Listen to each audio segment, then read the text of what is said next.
guys, selamat datang di 1% Podcast. 1% Podcast adalah bagian dari 1% startup life school terbesar di Indonesia. Dalam podcast ini kita bakal ngebahas topik-topik seputar kesehatan mental, pengembangan diri, serta edukasi life skills dengan tamu yang handal di bidangnya. Kami ingin kamu untuk bisa mendapatkan insight baru dan berkembang seenggaknya 1% setiap harinya. So that's all, enjoy 1% Podcast untuk hidup seutuhnya.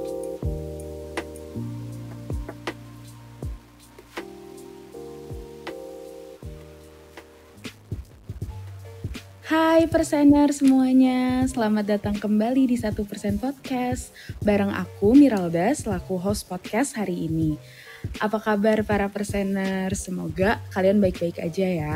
Kalau ada yang lagi sedih, semoga semuanya segera membaik ya. Dan kalau ada yang lagi seneng, selamat menikmati kesenangannya.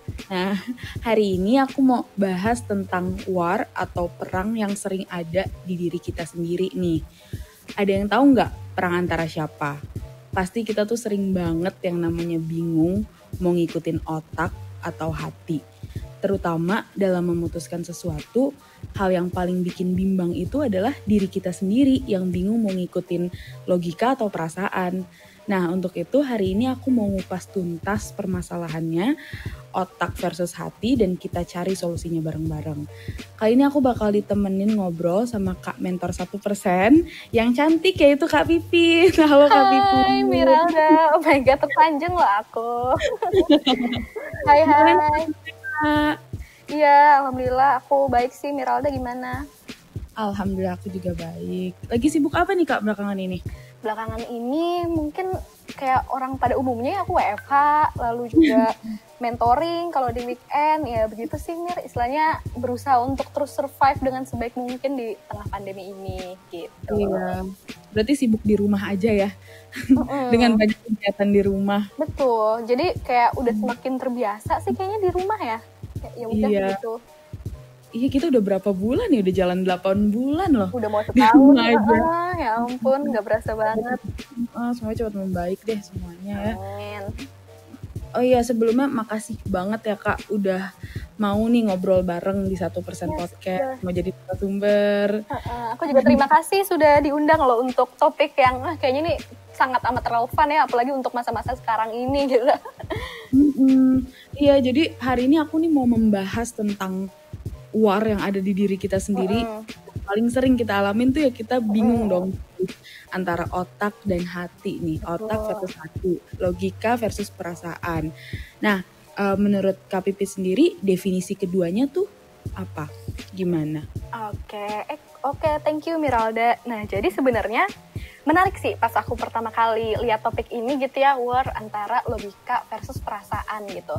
Nah, karena aku istilahnya dengan background psikologi gitu ya, akhirnya aku langsung terreflect gitu loh ke waktu itu tuh dulu aku ada namanya pelajaran Theories of Personality gitu. Jadi aku ngerasa in my personal opinion gitu ya, akhirnya nih belakangan ini kan memang antara logika atau hati gitu, itu sedikit banyak menurut aku sendiri gitu ya, itu terpengaruh juga dengan Miralda tahu ini gak sih kayak 16 personalities, MBTI gitu. Nah, gitu kan istilahnya di situ ada kayak feeling dengan thinking gitu ya Mir ya. Nah, ini kan terkait banget juga nih dengan si logika versus perasaan ini. Nah, ini tuh sebenarnya si MBTI ini gitu ya, 16 personalities ini salah satu teorinya seorang analytical psychologist gitu ya, namanya Carl Jung. Nah, dia ini memang membahas banget nih dari dulu gitu ya mengenai si feeling versus thinking ini.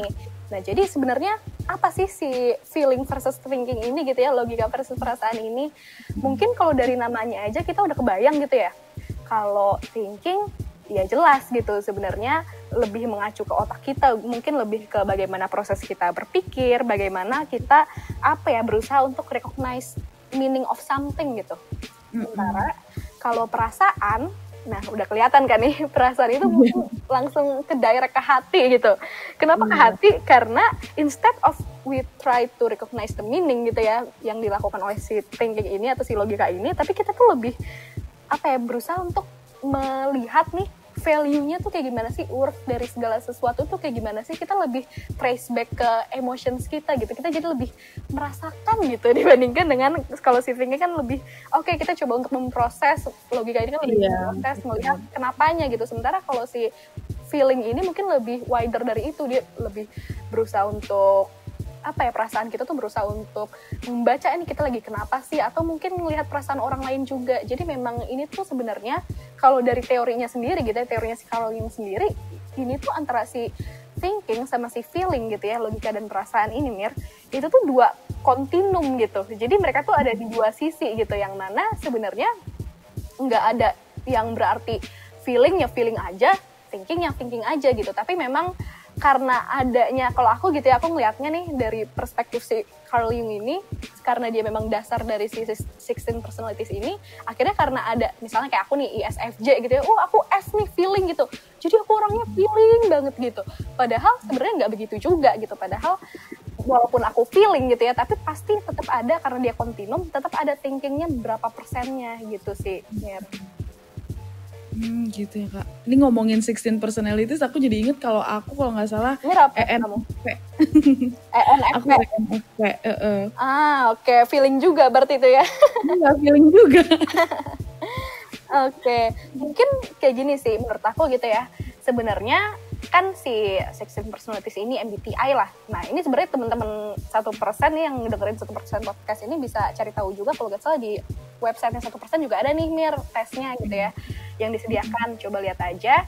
Tapi despite every debat atau mungkin positif negatif dari si pengembangan teori ini, menurut aku cukup menarik juga ya untuk kita tahu diri kita sendiri gitu, untuk kita cari tahu mengenai diri kita sendiri, apakah kita lebih condong kemana nih. Karena sebenarnya antara si logika sama perasaan ini, balik lagi ada yang lebih dominan, tapi bukan berarti kita sama sekali kalau kita F gitu, kita kan F nih Mir, kita punya thinking gitu, kita nggak mikir kan, nggak gitu juga gitu. Jadi lebih ke dominan yang mana. Nah jadi menurut aku menarik juga kalau teman-teman bisa coba nih cari tahu apa sih tipenya teman-teman, tapi jangan berhenti di situ. Pas udah tahu nih, coba refleksi gitu ke belakang gitu ya.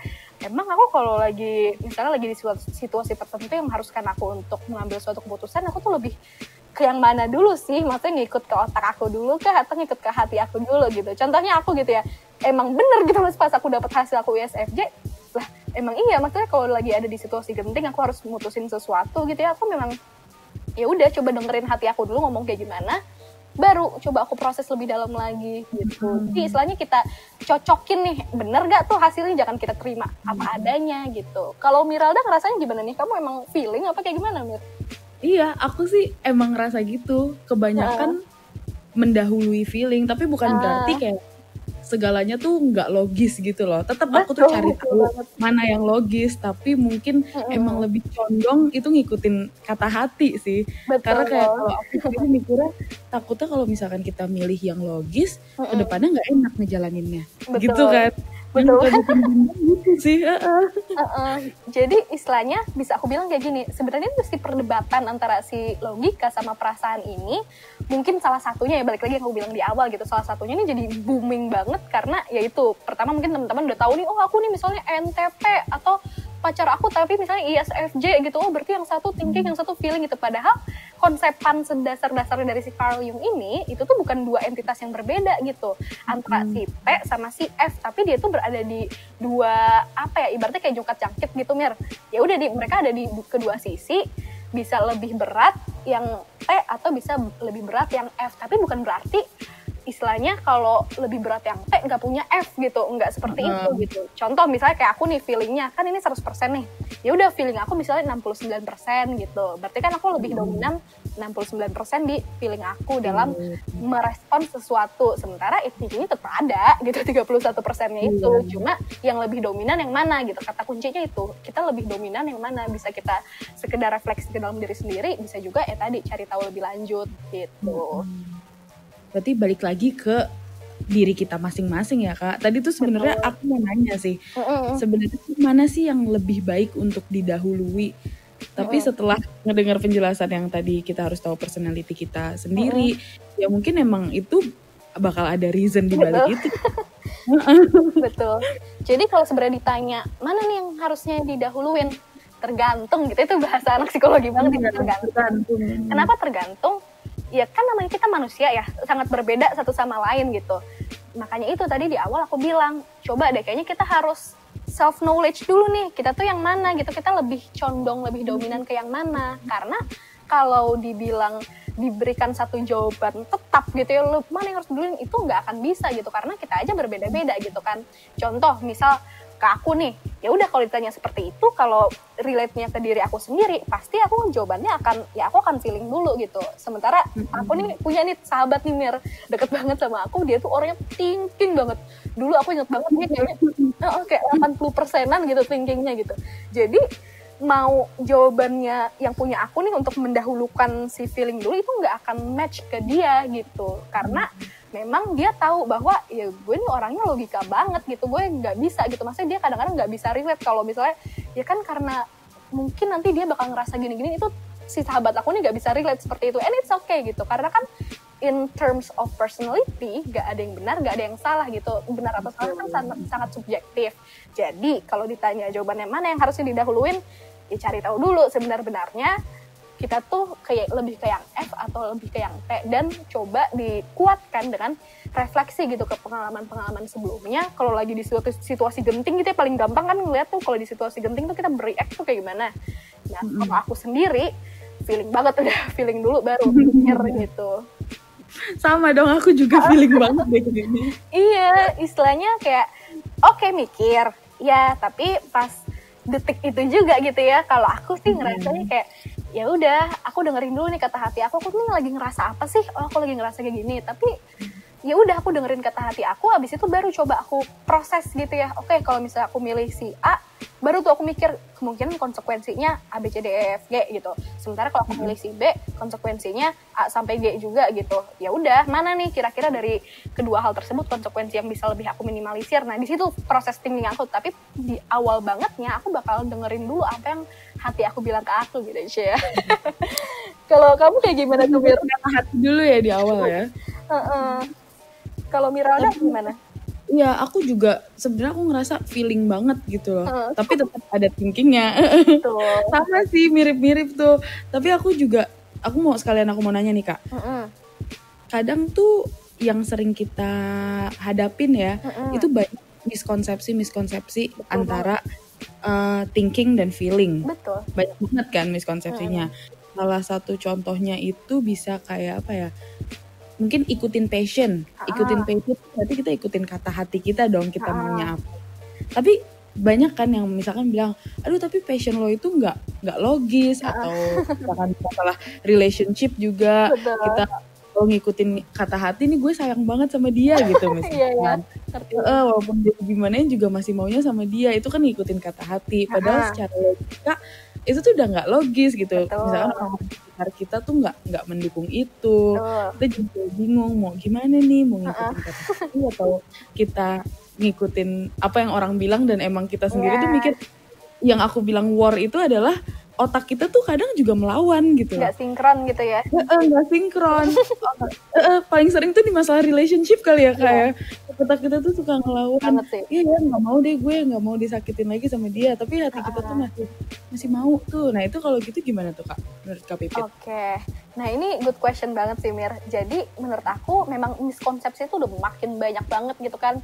Nah balik lagi, menurut aku gitu ya, in my personal opinion, salah satunya tuh akhirnya karena kita lupa bahwa sebenarnya antara si perasaan sama si logika itu bukan dua entitas yang berbeda gitu. Bukan dua entitas yang ya dipisahkan. Padahal mereka tuh sebenarnya memang berada di dua kutub yang berbeda aja, tapi saling jungkat-jungkit gitu. Nah itu mungkin salah satu yang kadang-kadang orang-orang tuh lupa gitu. Nah dari lupa itu akhirnya ya udah kita dalam react of things gitu ya, mungkin unexpected things atau hal-hal yang nggak kita inginkan lah, kita cenderung untuk fokus ke satu itu aja gitu, karena kita ya itu lupa bahwa sebenarnya thinking dan feeling ini nggak bisa dipisahkan gitu. Contohnya misalnya tadi kan case gitu ya, iya misalnya aku tuh pengennya masih sama dia gitu ya, tapi misalnya teman-teman aku tuh udah bilang lu tuh toxic lah sama dia gini. coba deh gini udah dikasih tahu so gimana pula, pasti kita punya pengalaman kan kayak gitu, masa dari diri kita sendiri atau teman kita mungkin gitu ya, aduh aku udah ngasih tahu temen aku tapi nggak denger kok begitu sih gitu kan. Nah itu wajar banget terjadi gitu kan. Kenapa seperti itu? Ya tadi balik lagi karena mungkin kita namanya manusia gitu ya, kadang kita lupa jadi fokus ke salah satunya aja. Misal kita fokus ke si feelingnya itu aja gitu ya, ya udah misalnya aku tuh masih sayang banget sama dia gitu, nah berhenti di situ, full stop gitu ya, kita berhenti di situ, akhirnya kita tuh nggak memproses lebih dalam lagi gitu. Misal perasaan kita, oke, aku sayang banget sama dia, tapi dia tuh udah berkali-kali nyakitin aku gitu, itu kan di feeling tuh, di perasaan gitu ya. Nah tapi kita berhenti di situ gitu. Kalau kita misalnya melupakan keseimbangan di antara keduanya gitu, kita berhenti di situ. Nah kita nggak memproses tuh, istilahnya kayak kenapa akhirnya aku disakitin berkali-kali sama dia. Oh misalnya dia tukang selingkuh gitu. Oh misalnya dia bohongin aku terus malah jalan sama cewek lain. Misalnya seperti itu kan hal-hal yang membutuhkan proses kita untuk memahami why-nya gitu. Kenapa gitu? Kenapa semua itu seperti itu, kenapa semua itu terjadi, itu kan membutuhkan logical proses gitu, logical thinking. Nah, kadang karena kita udah terlalu fokus ke perasaan kita, contohnya gitu ya, kalau misalnya F banget nih, kalau kita udah fokus ke perasaan kita tuh jadi seolah mengabaikan apa yang seharusnya tetap kita pikirkan gitu. Jadi kayak udah clouded aja gitu, Mir, kayak ya udah berhenti di full stop di ya udah dia nyakitin aku tapi aku sayang banget sama dia gitu. Akhirnya mau orang ngomong apa juga sahabatnya ngomong di kuping dia langsung juga karena dia udah fokus di feelingnya aja gitu ya. Ya udah mau gimana juga kalau nggak start from ourselves gitu ya nggak akan bisa terproses itu proses thinkingnya. Jadi solusinya itu ya itu, kita kadang lupa bahwa jangan terlalu fokus bahwa gue tuh feeling atau gue thinking ya. Jangan seperti itu. Maksudnya kita lebih cukup tahu aja gitu ya, kita dominannya di mana. Tapi tetap ingat bahwa pun aku ESFJ gitu, pun aku feeling banget, tapi tetap ada thinkingnya gitu sebesar 35% yang tadi contohnya gitu ya. Jadi kita tetap berusaha untuk menerapkan si balance perspektif itu. Kalau kita tetap berusaha ingat bahwa ya udah gue feeling ya tapi gue tetap ada thinkingnya gitu. Jadi kita nggak lupa untuk nggak full stop di ya udah dia selalu nyakitin gue gitu, tapi kita lanjutin ke oh kenapa dia nyakitin gue, oh gini, oh kenapa dia bohong, oh gini. Nah itu sih Mir menurut aku. Iya, berarti harus balance ya Kak ya. Betul. Entah itu berarti nggak harus 50-50 dong. Mungkin kita emang punya condong ke feeling atau punya condong ke thinking, tapi at least kita tuh harus combine keduanya. Betul. Biar akhirnya mendapatkan solusi itu ya yang bener ini. Banget, ibaratnya ya kayak tadi aku feelingnya 69%, ya aku masih punya thinking 31%, ya itu mungkin balance aku gitu, and it's okay, it's very okay. Balik lagi, gak ada yang salah, gak ada yang benar dalam sebuah personality gitu. Aku juga pernah dapat menti nih, Mir, ini lucu sih, kayak menti aku itu thinkingnya dia cerita gitu ya, dia pernah ikut MBTI tapi nggak tahu sih tahun kapan gitu ya. Thinking dia tuh 99% gitu, terus feelingnya 1%, dan memang sepanjang mentoring tuh dia kayak mempertanyakan segala hal gitu. Jadi kayak mentoring itu tuh agak random gitu ya, dia mempertanyakan segala hal, ngomong terus gitu ya. Tapi ya I could see gitu akhirnya, oh seperti ini. Tapi akhirnya setelah aku berikan perspektif aku dan lain sebagainya, kelihatan tuh oh masih ada nih 1% feeling dia gitu. Nah itu sih, jadi kadang-kadang karena kita udah gue thinking nih gitu, jadi kita lupa bahwa sebenarnya si MBTI ini gitu ya nggak cuma antara feeling sama thinking aja nih Mir, maksudnya semua aspeknya gitu, mulai dari extrovert introvertnya, terus si sama sensingnya, itu tuh sebenarnya bukan dua entitas yang berbeda. Bukan berarti kalau kamu feeling ya kamu nggak mikir gitu, bukan berarti juga kalau kamu thinking kamu nggak punya perasaan gitu. Kita jangan lupa seperti itu, bahwa itu tuh hanya lebih ke mana nih yang lebih dominan. Oke, kalau lebih yang dominan yang ini ya udah gak apa-apa, berarti itu balance versi kita sendiri gitu. Jadi kayak kita bakal come up with a solution juga ya kalau misalkan kita bisa balancing. Karena itu sih banyak ya kalau menurut aku sendiri juga jadi belajar gitu dari kesalahan-kesalahan di masa lalu. Mungkin aku terlalu mentingin feeling banget sampai nggak mikir juga gitu logika gimana. Itu tuh padahal harus kita pikirin juga gitu ke depannya. Istilahnya ya udah nggak apa-apa, maksudnya kan kita dari hal itu kita kan belajar gitu ya, oh iya ternyata gue seperti ini, pun aku dulu juga seperti itu gitu. Jadi mungkin dengan kita udah kenal dengan diri kita sendiri gitu ya, oh aku lebih dominan di feeling nih, ya udah kita jadi lebih prepare gitu. The next time we have to face mungkin situasi yang benar-benar harus bikin kita apalah jadi sedih atau terlalu marah atau terlalu bahagia gitu ya.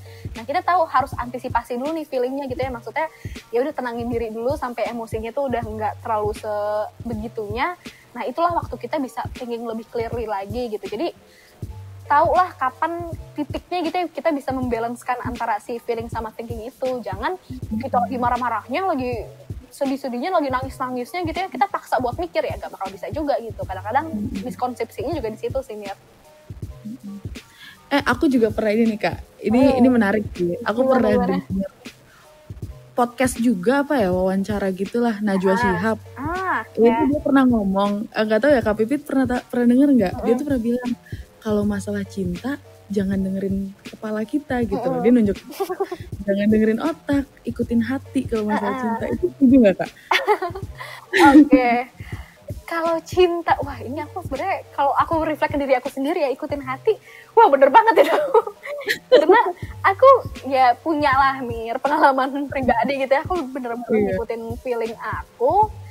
Bener gitu, maksudnya apa yang berdasarkan dari aku kayak gimana sih kalau kita lagi jatuh cinta gitu ya, ada aja feelingnya gitu kan. Ya udah tuh aku ikutin feeling aku untuk mengambil suatu keputusan gitu ya. Terus gak lama kemudian bener tuh apa yang aku intuisikan gitu ya, apa yang aku rasakan tuh beneran terjadi gitu. And it's very okay gitu kan, istilahnya namanya cinta kita gak selamanya masuk akal gitu ya, kayak yang disebut bucin-bucin pun kadang-kadang kan kita kalau kita pikirin pakai logika kan emang gak masuk akal juga ya, kebucinan kita tuh sampai segimana tuh gak masuk akal juga gitu. Nah tapi balik lagi gitu, mungkin ada juga orang yang kurang sependapat gitu ya dengan cinta pakai hati dan sebagainya, karena mungkin mereka itu lebih ke yang harus ada rasionalisasi di belakangnya gitu. Jadi mungkin aja mereka pakai hati tetap, tapi di pakai hatinya itu ada rasionalisasinya nih Mir di belakangnya gitu. Jadi mungkin sama intinya gitu ya, tapi sampai terrealisasi seperti itu mungkin prosesnya yang berbeda gitu. Betul. Aku setuju sih yang itu. Aku tuh jadi inget kayak beberapa bulan yang lalu ya sempet rame gitu lah Najwa Shihab ngomong gitu kan. Aku tuh mikir aku setuju nih kalau soal cinta. Aku pernah ngobrol sama teman aku, kalau soal cinta kita tuh mendingan ikutin hati, jangan pikiran, karena nggak bakal nemu gitu loh, nggak bakal nemu titik. Tapi tuh temen aku tuh ada yang menentang itu. Nah iya sama temen aku juga ada yang menentang banget. Kayak pasti dia ngomongnya lah berarti lo mau dong dibego-begoin cowok kayak gitu loh, bahasanya gitu lah. Terus aku bilang loh bukan dong, tapi kan kita kalau cinta kita harus ngikutin kata hati. Tapi dia kayak nggak setuju. Terus ya di situ aku mikir berarti emang tiap orang bakal beda-beda sih, punya cara masing-masing mau ngikutin hati atau otak, kayak itu bagaimana kita balancing aja di diri kita sendiri ya Kak. Betul banget, kayak sama nih kayaknya case-nya sama sahabat aku ini, dia juga thinking banget gitu kan. Pokoknya dulu sebelum istilahnya pas semua orang lagi jatuh cinta gitu ya, dia kayak gue tuh gak bisa kayak gitu katanya, dia bilang kayak masa mau sih kayak gini gitu, until the day she falls in love herself gitu dengan orang lain gitu. Nah ternyata aku bisa lihat nih, pelan-pelan dia berusaha untuk pakai feeling dia juga gitu, dan ternyata terlihat juga di perwujudannya, walau gitu ya, kita sebagai orang luar tuh bisa ngelihat nih dia tuh masih dominan banget thinkingnya, tapi ada kok feelingnya gitu. Jadi intinya adalah ya kita berbeda-beda nih tiap manusia gitu ya. Mungkin pada dasarnya cinta memang pakai hati gitu, tapi intensitasnya aja yang berbeda-beda, dan itulah tugas kita gitu ya sebagai diri kita sendiri, tahu nih kita tuh tipenya kayak gimana sih biar lebih bisa membalancekan diri di kemudian hari gitu sih. Oke. Wah, jadi belajar juga nih aku nih. Terakhir Kak, ada tips and tricks nggak buat perseners nih untuk yang mungkin masih ngerasa bimbang gitu loh, bingung mau ngikutin logika atau perasaan. Ada tips and tricks nggak Kak? Oke, mungkin kalau tips and tricks gitu ya. Yang pertama, udah tahu belum kamu lebih dominannya kemana? Thinking sama feelingnya, itu dulu nomor 1 gitu ya. Kalau udah tahu, oh ya udah nih, misalnya aku lebih ke feeling atau lebih ke thinking gitu ya. Kalau belum tahu, ya coba aja, tadi kan udah kita bahas gitu ya Mir, di awal bisa lewat MBTI, itu ada di website 1%, atau bisa juga sekedar refleksi ke belakang, pasti kelihatan deh lama-lama kita tuh kalau dalam mengambil keputusan lebih condong yang mana sih gitu, lebih hati dulu atau otak dulu gitu kan. Itu yang pertama, pokoknya know ourselves dulu. Terus yang kedua, lihat situasinya gitu. Jadi maksudnya kan beda-beda gitu ya. Tadi balik lagi, kalau misalnya cinta kayaknya orang-orang memang lebih condong tuh ke hatinya gitu ya. Atau mungkin kalau di aspek kehidupan yang lainnya bisa beda tuh, mana yang lebih dominan gitu. Misalnya pekerjaan gitu. Pekerjaan mungkin akan jauh, kita harus lebih mikir dulu kan, nggak mungkin kita asal-asalan gitu kan. Kita bertanggung jawab terhadap suatu instansi gitu kan. Nah jadi lihat dulu situasinya. Apakah situasinya masih istilahnya masih bijak apabila kita mengikuti hati kita, atau memang kayaknya udah contoh gitu kayak toxic relationship gitu, yang sebenarnya kita udah tahu nih kita di toxic relationship gitu ya, tapi ya udah karena kita nggak sadar itu dan nggak berusaha untuk menyadari itu, kita ngikutin kata hati kita, jadinya ya udah ngikut aja kata hati gitu, padahal temen kita udah teriak di samping kuping kita gitu kan Mir. Nah jadi kenali dulu situasinya gitu, jangan mengelak atas situasi yang, karena situasi itu kan fakta gitu ya Mir ya, yang objektif yang ada memang seperti itu gitu, realitanya memang seperti itu gitu. Jadi kita kenali dulu situasinya. Oke, kalau situasinya memang toxic relationship contohnya gitu ya, oh ya udah berarti kayaknya aku bisa coba untuk lebih membalancekan lagi sekuat tenaga gitu ya dengan thinking aku nih gitu. Karena kalau misalnya aku tetap, misalnya nih aku gitu ya dengan ke feelingan aku yang 69% ini gitu, aku tetap mengikuti aja alur yang seperti itu, atau bahkan feeling aku makin mendominasi, kan itu rasanya kurang bijak ya Mir di situasi toxic relationship seperti itu gitu. Tapi misalnya lebih ke situasi yang lainnya, mungkin aja akhirnya kita mengikuti feeling pun nggak apa-apa gitu. Mungkin situasi-situasi yang masih ambigu nih, contohnya misalnya kayak, aduh aku curiga nih misalnya pacar aku selingkuh apa enggak gitu ya, apakah aku lebih baik membuntuti dia atau misalnya nge-stalkin HP dia atau enggak. Nah itu kan kita belum ada realitanya nih. Nah itu kita bisa lebih bijak kan, apakah ya udah kalau ikutin kata hati ya sebenarnya gak apa-apa juga, karena kan itu belum ada realitanya yang jelas gitu. Sementara kalau tadi si toxic relationship itu kan ya realitanya nggak ada gitu loh. Misalnya kamu udah nyata gitu udah diselingkuhin, udah itu kan realitanya gitu. Jadi pertama kenali diri, kedua kenali situasinya gitu, dan ketiga balance tadi, balance-nya versi kita gitu. Nggak harus 50-50 tapi ya ada kombinasinya gitu. Kombinasinya, apakah itu misalnya mikir dulu baru ngikutin perasaan, atau perasaan dulu gitu ya baru dipikirin tadi konsekuensinya tuh apa-apa aja, dan mana nih konsekuensi mana yang bisa lebih aku minimalisir atau aku tolerir lah untuk hadapi. Karena kan di setiap keputusan kan pasti ada konsekuensinya ya Mir ya, konsekuensi negatifnya gak mungkin gak ada gitu. Ya udah gak apa-apa, tapi kan dengan kita thinking itu, dengan kita nggak cuma feeling aja, kita bisa lihat nih mana konsekuensi yang masih bisa aku tanggung gitu. Betul. Wah, tips and tricksnya bukan cuma buat planners, buat aku juga loh. Mantap ya Mira, kita bahasannya agak mengurangi orang yang sama F nih. Kita kan sama-sama F nih, malah jadi belajar ya, harus balance gitu. Dan kadang-kadang ya memang sebagai orang yang FK kita gitu ya memang agak sulit juga untuk mikir di situasi tertentu gitu ya. Tapi kan kalau kita berpasrah sama diri kita apa adanya gitu ya, itu kurang bijak juga gitu kan. Makanya aku kadang-kadang suka bukan kurang setuju sih, kurang mengamini aja dengan ya just be yourself gitu. Bukan itu, masih ada lanjutannya kalau menurut aku ya, tapi be the best version of yourself gitu. Jadi kita jangan berpasrah, gue feeling orangnya, gue akan ikuti kata-kata hati gue gitu. Nggak hanya berhenti di situ gitu, tapi ya be the best version of yourself. Oh oke, aku feeling 69%, masih ada 30% yang harus aku manfaatkan sebaik mungkin di thinkingnya gitu. Oke, berarti itu pesan untuk perseners ya Kak, bukan be yourself aja, tapi be the best version of yourself. Indeed. Betul banget. Ini aku juga mikir nih Kak, berarti untuk perseners yang kalau merasa berat banget nih untuk memutuskan sesuatu, atau kayak bimbang, nggak bisa nemu titik akhir. Pasti awalnya berat banget. Bisa juga ya ngobrol sama profesional Yes. ke psikolog atau mentor gitu ya Kak? Betul, istilahnya dalam ini kan proses gitu ya Mir, bisa dibilang, apalagi kalau kita awalnya belum tahu gitu dari kita kayak gimana, dan namanya proses itu akan sangat panjang dan awalnya tuh kayak batu gede banget gitu, bakal sulit banget gitu. So it's very okay, don't force yourself too hard gitu kalau belum tahu atau belum nemu titik terangnya gitu ya. Dan it's okay kalau belum nemu titik terang itu butuh bantuan gitu, bantuan profesional atau bantuan mungkin curhat ke teman yang tepat gitu, kata kuncinya yang tepat. Jadi prosesnya memang sulit dan panjang, jadi ya gak apa-apa banget kalau ngerasa belum nemu-nemu nih, ya udah berarti know when's the time for you to ask for help gitu. Iya, seeking for help ya. Betul. Dan itu bukan berarti kalian tuh lemah. Sama sekali enggak. Sama sekali enggak. Bener banget tuh Kak. Justru, Oke deh Kak Pipit, thank you banget ya udah sharing banyak nih tentang podcast. Tapi terakhir nih Kak, boleh disimpulkan nggak nih Oke. kesimpulan dari obrolan kita hari ini nih? Boleh.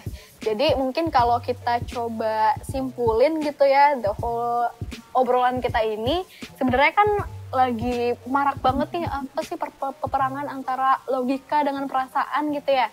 Nah, berarti kan bisa kita simpulkan bahwa ini tuh antara thinking sama feeling gitu ya.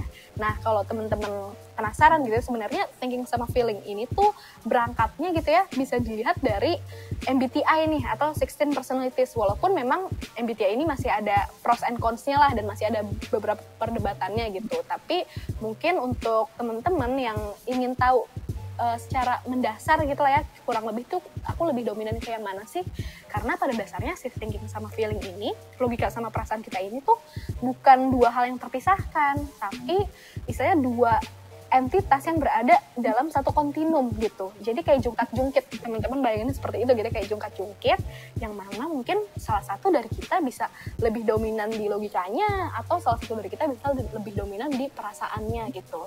Nah, untuk tahu lebih dominan kemananya, balik lagi ke yang tadi gitu, mungkin bisa coba si MBTI ini atau sekedar refleksi ke diri sendiri di pengalaman-pengalaman sebelumnya tuh lebih condong yang mana sih, itu bisa seperti itu gitu. Nah, terus gimana nih biar ke depannya gitu ya, kalau misalnya aku udah tahu nih, oke, aku thinking banget nih, tapi aku nggak pengen begitu banget juga gitu, maksudnya aku pengen bisa lebih bijak lah dalam menghadapi segala sesuatu ke depannya gitu. Nah, karena tadi balik lagi gitu ya, si thinking dan feeling ini bagai jungkat-jungkit, kita jangan lupa untuk selalu gitu ya, membalancekan perspektif kita gitu. Jadi, apabila kita tipe orang yang thinking gitu ya, jangan lupa bahwa kita masih punya sekian persen dari si feeling gitu. Jadi, coba tetap untuk balance kan, dengan nggak mengabaikan si feelingnya itu, dan balance-nya tuh segimana gitu, ya itu tergantung dari diri kita sendiri gitu. Istilahnya bukan berarti 50%, balik lagi tergantung ke diri kita sendiri seberapa balance-nya, dan mungkin itu bisa kelihatan juga sih kalau di MBTI itu ada skornya gitu, lebih misalnya kayak tadi aku sih feelingnya 69%, thinkingnya 31% gitu. Jadi balance versi kita. Kenapa harus balance? Ya namanya hidup ya, maksudnya kalau gak balance kan apapun itu di luar dari thinking sama feeling ini gitu ya, kayaknya kan kurang bijak gitu. Jadi ya udah, kita latih diri kita sebisa mungkin gitu ya, jangan berhenti di thinking aja atau jangan berhenti di feeling aja, karena dua hal itu merupakan dua kontinum yang kayak jungkat-jungkit yang perlu kita seimbangkan biar dia bisa lebih objektif dan bisa lebih bijak nih membantu kita dalam memutuskan sesuatu gitu sih Mir, mungkin kesimpulannya ya. Oke deh Kak, berarti ya tetap ya ditangkap, bisa diambil ya pelajarannya kalau kita ngeliatnya itu kayak bukan dua hal yang terpisah, tapi ini kayak jungkat-jungkit aja gitu ya. Bener, aku setuju tuh Kak. Aku baru serak gitu loh ke situ. Jadi jangan selamanya ngelihat ini sebagai perang gitu. Maksudnya perang itu sebenarnya ada di otak kita aja gitu. Padahal mah otak kita sendiri yang bikin perang itu ya. Padahal mah kalau kita instead of memikirkan itu sebagai perang, coba jalin kerjasama antara si otak sama hatinya gitu. Kerja sama otak dan hati itu bakal membuahkan balance juga. Dan mantep banget. Mantep banget nih closing statement kita. Nah, oke deh Kak, berarti itu aja sih ya kalau misalkan dari aku. Ada lagi mungkin Kak yang mau disampaikan ke Perseners? Udah cukup sih kalau dari aku. Terima kasih sudah mendengarkan kita yang bersemangat sekali malam ini. Aku ya terima kasih banyak ya Kak Pipit atas waktunya hari ini. Nah, buat Perseners mungkin yang tadi udah merasa bimbang banget dan butuh ngobrol sama profesional, boleh banget ikut online mentoring 1% bareng mentor-mentor kayak Kak Pipit ini. Misalkan mau ngobrol lebih private gitu ke Kak Pipit, boleh ya Kak? Boleh banget dong. Juga konsultasi ke psikolog juga bisa. Selain online mentoring sama konsultasi, juga kita punya online class dan webinar yang pastinya banyak banget manfaatnya. Info lebih lengkapnya kalian bisa follow dan cek terus info terbaru di Instagramnya @1%official. Oke deh Kak, udah Oke, Mir. ujung acara. Iya. Makasih banyak ya sekali lagi banyak. untuk sharing perseners hari ini, sharing juga ke aku. Nah, untuk teman-teman perseners semua, semoga episode hari ini bermanfaat ya, dan pelan-pelan kita berkembang setidaknya 1% setiap harinya. Asik. Aku Miralda bersama Pipit. Ya, kita berdua pamit undur diri. Terima kasih dan sampai ketemu di episode selanjutnya. Dadah.